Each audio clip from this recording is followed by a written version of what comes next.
नमस्कार, मी न्यूज भाऊ. स्वागत आहे तुमचं आपल्या यूट्यूब चॅनलवर. बोलूया आपल्या पहिल्या अपडेट बद्दल, जे आहे धनश्री वर्मा आणि युजवेंद्र चहल बद्दल. तुम्हाला तर माहितच असेल की या दोघांनी 2020 मध्ये लग्न केलं होतं, पण IPL 2025 सुरू होण्याआधीच या दोघांचा डिवोर्स झाला. डिवोर्सच्या दिवशी कोर्टातून बाहेर येताना चहलने घातलेल्या टी शर्टमुळे कॉन्ट्रोवर्सी झाली होती. हा टी शर्टचा मेसेज सोशल मीडियावर जबरदस्त व्हायरल झाला होता.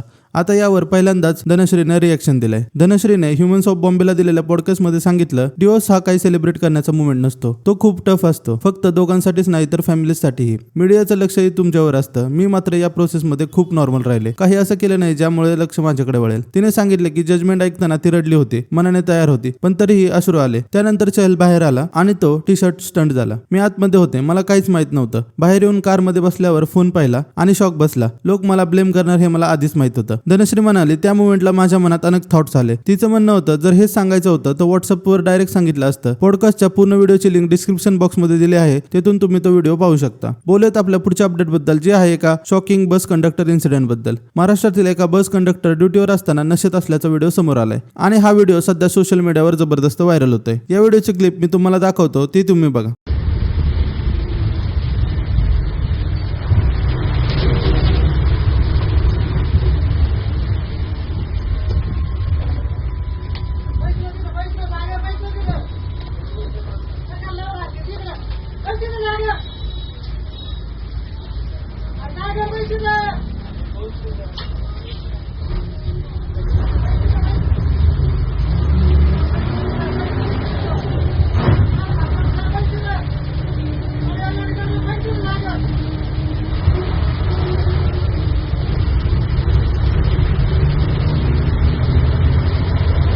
या घटनेनंतर खूप लोकांनी संताप व्यक्त केलाय. कंडक्टर इतका नशेत होता की त्याला नीट उभंही राहता येत नव्हतं. तो ड्रायव्हरच्या केबिन जवळ जाऊन बडबड करत होता आणि एकदा तर अचानक बस चालवणाऱ्या ड्रायव्हरच्याच अंगावर पडला. ड्रायव्हरने आधी त्याला शांतपणे समजावण्याचा प्रयत्न केला, पण कंडक्टर काही ऐकण्याच्या मूडमध्ये नव्हता. शेवटी ड्रायव्हर सुद्धा चिडला आणि बस बाजूला थांबून त्याच्या कानाखाली मारली. हा व्हिडिओ व्हायरल झाल्यानंतर अनेक लोकांनी बस कंडक्टरच्या वर्तनावर संताप व्यक्त केला आहे. यामुळे बसमधील पॅसेंजर सेफ्टीचा मोठा प्रश्न निर्माण झालाय. काही पॅसेंजरनी तर कंडक्टरवर स्ट्रिक्ट ऍक्शन घेण्याची डिमांड केली आहे. याबद्दल तुमचं काय मत आहे कमेंट्समध्ये नक्की कळवा. बोलूया आपल्या पुढच्या अपडेट बद्दल, जे आहे ऑनलाईन गेमिंग बॅन बद्दल. ऑनलाईन गेमिंगमुळे लोकांचं होणारं आर्थिक नुकसान थांबवण्यासाठी केंद्र सरकारने एक नवीन बिल आणलंय, promotion and regulation of online gaming bill. या बिलामध्ये ऑनलाईन सट्टेबाजी ऍप्सच्या जाहिरातींना प्रमोट केल्यास दंड आणि पनिशमेंटची तरतूद करण्यात आली आहे. कारण ऑनलाईन मनी गेम्समुळे अनेकांची फसवणूक झाली आहे आणि लोकांचं मोठं आर्थिक नुकसान झालंय. यासाठीच केंद्र सरकारने हा डिसिजन घेतलाय. या डिसिजनवर अनेक लोकांचे रिएक्शन समोर आलेत. यातच आता बिग बॉस फेम धनंजय पवारने सुद्धा रिएक्शन दिली. त्याने या डिसिजनवर एक व्हिडिओ इंस्टाग्रामवर पोस्ट केला होता, त्याची मी तुम्हाला क्लिप दाखवतो, ती तुम्ही बघा. कष्ट कष्ट लोकांचं उष्ट नाही खायचं, करायचं कष्ट आणि पोट भरून खायचं. हा आता परत करशील का ऑनलाईन गेमिंगच्या जाहिराती? हा गव्हर्नमेंट टाळ्या टाळ्या टाळ्यांच्या गजरात सहर्ष स्वागत. पहिल्यांदा मला कुठला तरी निर्णय आवडला, अप्रतिम. 3 वर्षाची कैद. करा की आता gaming gaming gaming link in bio. हो बायोमध्ये जावा. इहू इहू काम करावं लागतंय. काम घाम आहे घाम.